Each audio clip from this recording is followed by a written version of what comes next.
Hello, everyone. Welcome to PopWire. My name is Roel, and today we are joined by the beautiful and amazing Yvonne Chapman, who stars in Kung Fu, airing Wednesdays at 9 p.m. on the CW. Yvonne, thank you so much for joining us today. How are you doing? I'm good. Thank you for that lovely introduction. Thanks for having me. The last time we spoke was on the phone. We talked about what it was like playing a villain. We talked about your wardrobe and the beautiful faux leopard jacket that you loved. Oh, I don't yes. know if you remember that conversation. I do remember. And I also mentioned how I was worried that your character might not make it out alive in the season finale because villains, they don't usually last long on shows, especially with your guest star status that season. Did at any point during that season, did you get worried that your character might get killed off? Or did any of the producers take you aside and tell you that you weren't going anywhere? Well, actually, I was really surprised to be made a series regular because I had it in my thoughts that this was just a one season character. And I was just so happy to play her in the season one, and then completely thrilled when they invited me back because what they told me in their plans for Zhilan in this season just really got my heart. So I was just really happy to be invited back and to be back with the cast and the crew who are just wonderful human beings. So I'm just so lucky.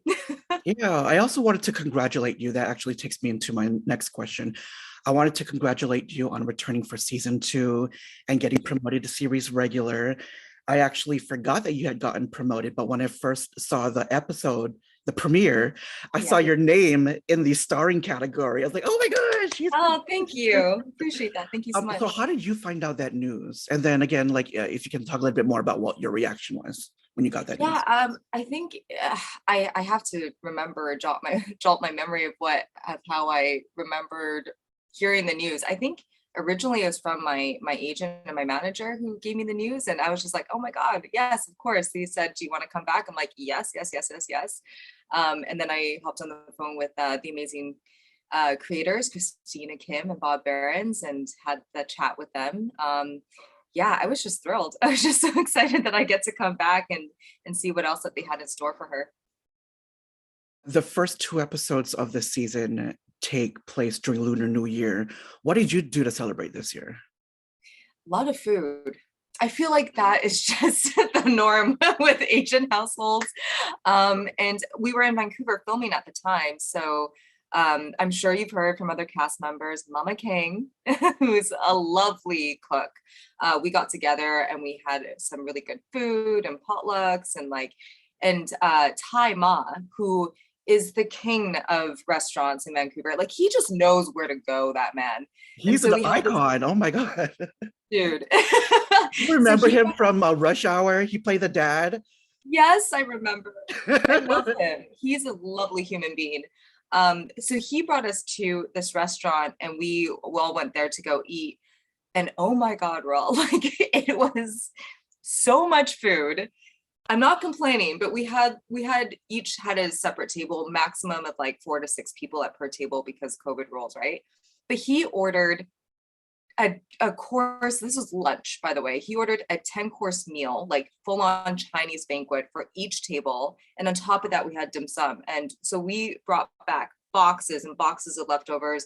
I distributed it to my friends, like everybody got something out of that meal. Wow, It was wonderful. It was really good. awesome. And speaking of Taima and a lot of the cast members, they talk about the importance of Asian representation. How does it feel to be on a show that's predominantly Asian and to be a part of that representation? I it feels wonderful for me to think that we are part of the solution. I mean, we're not the solution because I think we all have a place to play, right? No matter where we are in that representation in all facets of industry. Um, but it just feels really great. And it feels really great to hear the feedback. Like there's one personal story for me that was so touching was my friend sent a video of his little toddler, and my friend is like a martial artist, right? So let's aside from that also being kung fu, he sent me a photo of his toddler and it was just playing with like a sword and he was teaching him some things. He's like, are you trying to be like auntie? Oh. And it just, I know. And then, stories like that for me just are really touching. And I've had people reach out and say, hey, I just want to say that like it's so good to see faces like mine on television. And that really gets me emotional because it's something that I didn't grow up with. And I'm just, oh man, it's such an incredible feeling to know that that's what the impact is. And hopefully we'll encourage more of that to happen in the future. Before we move on to the next set of questions, we have a question for you from S. Holdemoser, and let's take a look at that now. Sure. Hi, I'm S. Hodelmoser. I play the character M on Freeform's Motherland Fort Salem. And my PopWire question to you is, if you had to have a career change and you became a professional circus artist, what discipline would you pick? Ooh. Hi, S. If I could pick a certain discipline in the circus arts, wow, I think I would want to do trapeze because they're just so beautifully elegant in the air. And I also think it would help me get over a little bit of my fear of heights, which I think would be kind of a challenge. But I just love how they move, and I think I would want to take on that challenge. Awesome.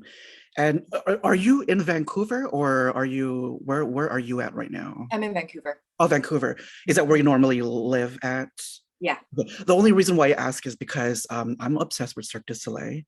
Oh, are you? I think at the end of this month, their new show Alegria is going to be in Vancouver. You need to check it out. I've seen it 5 times. Have you? They have a really big trapeze act at the end. I'm writing this down. Okay. Yeah, so it's Cirque du Soleil, which I'm obsessed about. And the show is Alegria, Alegria. Tickets are on sale now. They just finished Seattle on Sunday. Oh, wow. And they're on break for 2 weeks, and then they go to Vancouver and then Portland. In the first 2 seasons, Zhilan is in the women's detention center in Kunming, China. She looks so sad and defeated. Can you talk a little bit about what was going through her mind during her time in there?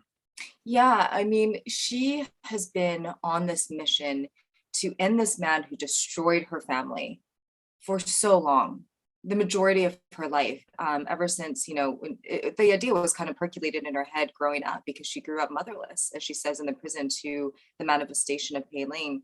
And at the end of season 1, spoiler alert for anyone who hasn't seen it, she says, just kill me, basically, to Nikki. She's like, I have nothing left. Because she gave up love for this mission. She gave up having any kind of personal ties. Her whole vendetta has been against this man. And for all of that to be taken away from her, everything that she's meticulously planned that we see in season 1, she was always ahead of the game. And now she's like, well, what's my purpose? What do I have left? And we just see someone who is completely defeated and despondent in prison, not knowing what there is to live for anymore. And that's how we find her in the first 2 episodes of season 1, a very, very different introduction than the Zhilan in season 1. And with Zhilan's scenes with Pei-Ling, she did mention that she would do it again, right? She would kill them again. Pei-Ling tells Zhilan that she's past redeeming, but perhaps in time she might get redemption. Do you think Zhilan can be redeemed? I think so. I think what was really nice about those scenes is because redemption and old habits die hard, right? And redemption does take time for human beings in general, like just for them to be able to understand what it is that they've done wrong, to look into their past and to understand what exactly happened with them, and to kind of get a different perspective takes time. So I think they afforded that for Zhilan in those moments.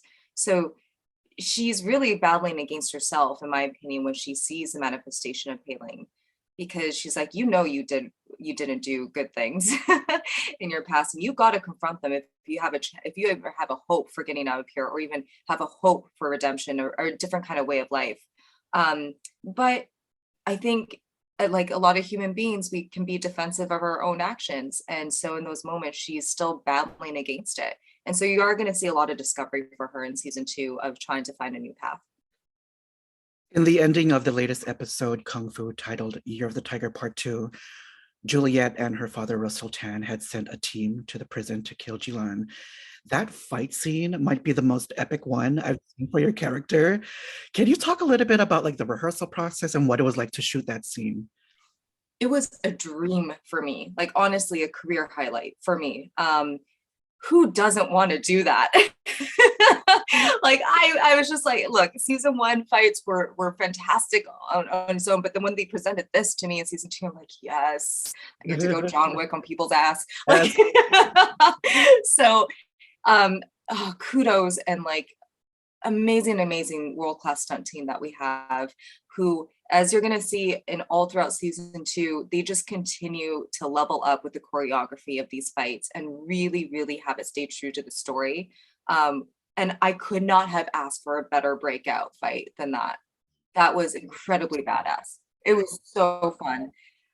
What our stunt team does that's really special is they do these video clips that they preview to the cast and to the creators of the show and to the directors to say, this is our imagination of how this fight would go. And they're incredible. Like, they're almost like to be ready to be shown on television, is how great they are. And so when I saw that, I was just like, yes. So it was like explosion of like, oh my God, this is so amazing. So to go into the choreography, we had a few days of rehearsals in the stunt space. And they're just incredible mentors, really great people that train me very well, make sure I'm safe. And I love my stunt double. She's amazing. And this time they let me do most of the fights. So that was fantastic. Yeah. Have you ever been injured on the set during any of that fight scenes? No, Wow. luckily they are very good at keeping us safe. And my stunt double, she is an angel. She always makes sure that I am protected, that I have the proper padding if I need it. She's always there in my corner to make sure that I'm well taken care of. Awesome. Now that Zhilan is out of prison, what can you tease about the inevitable reunion between Zhilan and Corinne? And at this point, she doesn't even know that he's still alive. Yeah. But from the promo of next week's episode, it does kind of look like she goes to the Tan's place. And then also, what can you preview about what's coming up for Zhilan in this season? Sure. So episode 3, definitely check out next week, because that run-in will happen as a spoiler alert. But I think everyone's going to be quite satisfied to see the run-in of those two and the reactions to each other of them finding out that, they're alive and kicking, and, anyway. So I don't want to give too much away, but just wait until till next week. It's going to be a fun ride. And then coming up later on in the season, like I said, I think a lot of it has to do for Zhilan discovery. The first season, she was very much ahead of the game. Like she was just so this ruthless character, not ruthless, should I say, but more she had her ducks in a row. Where this one, she's more on the back foot. She's a little bit scrappier, coming out of prison. She doesn't have all the resources that she had before. She's not destitute, she's a smart girl. She had things put in place in case she needed them. But we're seeing her trying to figure it out as much as everyone else as they're going along. So it's a different mode of operation for Zhilan. And she's getting all this information at the same time probably Nikki is. So we kind of see, like last year was more of a cat and mouse game. Now it's a little bit more of a race.